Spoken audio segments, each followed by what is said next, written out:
नमस्कार, good morning दोस्तों। स्वागत है आप सभी का हमारी क्लास में। हम बात कर रहे हैं हमारे देश के अंदर जो जलवायु है उसका जो वर्गीकरण किया गया है और जलवायु क्या होती है, किस प्रकार से होती है, एग्जाम के लिए किस प्रकार महत्वपूर्ण है। डेफिनेशन के रूप में भी आप आंसर लिख सकते हो, फैक्ट के रूप में पूछे गए तो भी आप आंसर लिख सकते हो, क्योंकि डेफिनेशन किसने क्या दी हमने उन पे बात की, कुछ आंकड़े हैं उनके उन पे बात की, और जो गहराई है यहाँ पे किस प्रकार की, समुद्रों से, हिमालय से जो आने वाली जो हवाएं हैं हिमालय के टकराने के बाद नहीं आती है, इधर समुद्रों से आने वाली हवाएं इस क्षेत्र को ना तो ठंडा होने देती ना गर्म होने देती है, जलवायु पाई जाती है। डिटेल में सब कुछ हमने समझ लिया। आज से शुरू करना है हर एक पॉइंट वाइज पॉइंट सीक्वेंस के साथ। शुरुआत में सबसे पहला हमारा पॉइंट है अक्षांश रेखा, अक्षांशीय स्थिति। अक्षांश क्या होता है, अक्षांश रेखाएं क्या होती है, सबसे पहले तुमको समझना है। जो पृथ्वी है, जो गोलाब है, जिसको आपने देखा होगा घूमते हुए, आपको चारों तरफ से वो गोला दिखा, ठीक है, एक गोलाई के रूप में गोला दिखा होगा आपको। अब देखिए, इसको समझिए अच्छे से, अक्षांश रेखाएं क्या होती है उनको समझिए।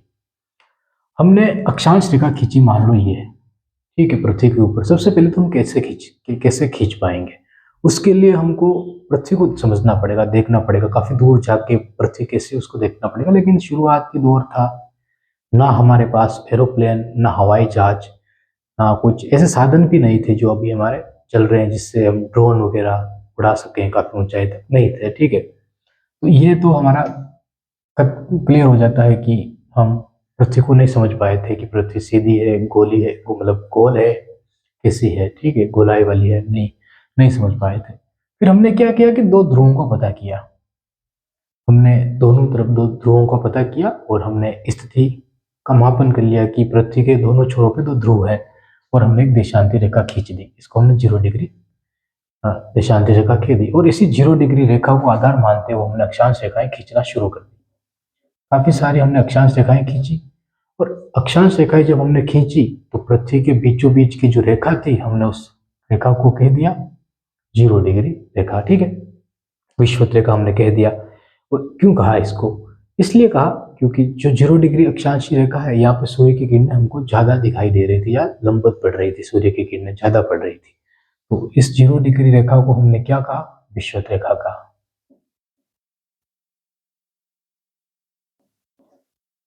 विषुवत रेखा, हमने 0 डिग्री को विषुवत रेखा कहा। इस 0 डिग्री को विषुवत रेखा जब हमने कहा, क्यों, क्योंकि सूर्य की किरणें ज्यादा पहुंच रही थी। अब आप एक एग्जाम्पल से समझिए। आप मान लीजिए कि आप कहीं बैठे हो और अचानक से आपके पास में आग लग जाए, आप क्या करोगे, एकदम से उठ के भाग जाओगे, क्यों? इसका कारण ये है कि जो ऊर्जा है आग के अंदर, वो आपके पास आसानी से पहुंच सकती है। कारण क्या है कि आप काफी करीब हो। इसी तरह यहाँ पे जो 0 डिग्री है, यहाँ पे हमेशा सूर्य की किरण पड़ती रहती है, तो यहाँ पे जो सूर्य की ऊर्जा है वो आसानी से और ज्यादा तेज गति से यहाँ पे पहुंच सकती है। तो सबसे पहले सूर्य की ऊर्जा कहाँ पे पहुंचेगी, तो आप कहोगे कि 0 डिग्री जो रेखा है वहां पे सबसे पहले और सबसे ज्यादा दिन तक सूर्य की किरणें रहेगी, ठीक है, मतलब कि जो ऊर्जा है, जो गर्मी है, वो सबसे ज्यादा यहाँ पे रहेगी। अब आप सोचिए, कहीं आग लगी है, आप कहीं काफी दूर बैठे हो, आप उस आग के पास आओगे, आप ये कहोगे कि आग लग गई है, बुझानी चाहिए, ठीक है। एक तरफ जब आपके पास आग लगी तो आप भागे, लेकिन जब आप दूर थे तो आप उसके पास आना चाहते थे। यही चीज है, यहाँ पे जो हमारा सूर्य की स्थिति बनती है वो कुछ दिनों के लिए होती है, लेकिन विषुवत रेखा पे 2 बार ये स्थिति बनती है, तो काफी ज्यादा समय के लिए सूर्य की किरणें यहाँ पे पड़ती है।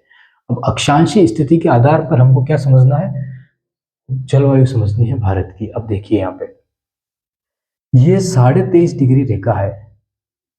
जब अक्षांश रेखाएं खींची गई पृथ्वी के ऊपर, तो 2 रेखाएं खींची गई, एक 23.5 डिग्री साउथ में खींची गई, एक 23.5 डिग्री नॉर्थ में खींची गई।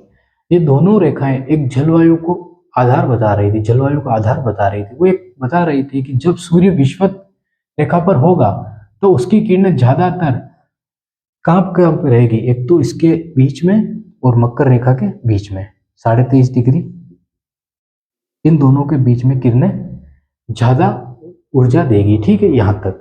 तो इस जलवायु को हमने कहा उष्ण जलवायु। तो कर्क रेखा के आधार पर या अक्षांशीय स्थिति के आधार पर हमने भारत की जलवायु को क्या कहा, उष्ण जलवायु हमने कहा। कारण क्या है कि इन दोनों रेखाओं के बीच की जो जलवायु है उसको हमने क्या माना, उष्ण माना। क्लियर हो गया यहाँ तक। अब हमने पिछली क्लासों में यही समझा था कि जो अक्षांशीय स्थिति है उसके नीचे वाला भाग तो उष्ण है, लेकिन ये वाला भाग उपोष्ण होना चाहिए था या शीतोष्ण होना चाहिए था, लेकिन नहीं हुआ। क्यों? क्योंकि हिमालय की स्थिति का बीच में आना, इधर से आने वाली मध्य एशिया से और साइबेरिया से आने वाली जो हवाएं हैं उनको भारत में एंटर नहीं होने देती है। तो स्थिति यह बनती है अक्षांशीय स्थिति, और इसी कारण यही स्थिति है भारत के अंदर। अब कुछ पॉइंट है उसको देखते हैं। भारत पर जो प्रभाव पड़ रहा है, देखो 8 डिग्री 4 मिनट जो अक्षांश रेखा है यहाँ पे गुजरने वाली वो है 8 डिग्री 4 मिनट, यहाँ पे है 37 डिग्री 6 मिनट। ये अक्षांश रेखा यहाँ से गुजरती है, अक्षांश रेखा यहाँ से गुजरती है। इनके बीच में जो अक्षांशीय स्थिति में हमको कर्क रेखा मिलती है 23.5 डिग्री पर।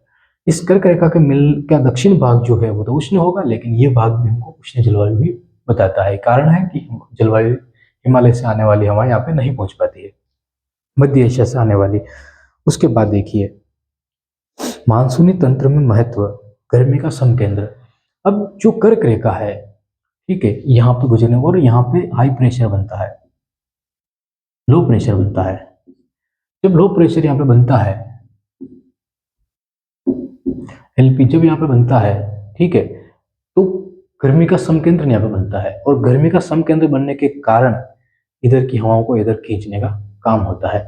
तो कर्क रेखा की स्थिति हमको ये बताती है कि भारत के अंदर जो जलवायु है, उष्ण जलवायु है, वो सूर्य कहाँ तक पहुंच पाता है, तो भारत के आधे हिस्से पे पहुंच पाता है। और यहाँ पे मरुस्थल की स्थिति होने के कारण सूर्य की किरणें जो है वो लंबवत पड़ती है या तिरछी भी पड़ती है, तो इस भाग में काफी ज्यादा गर्मी पड़ती है।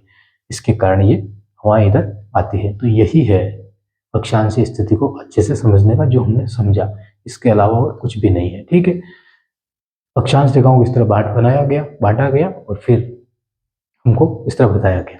अगर अक्षांश रेखाएं देशांतर रेखाओं को आप डिटेल में समझना चाहते हो, हमारी 2 क्लासें हैं, देशांतर और अक्षांश रेखा पर काफी गहराई में, काफी डिटेल से घड़ी के साथ उनको बताया गया है। आप देख सकते हो क्लासों को।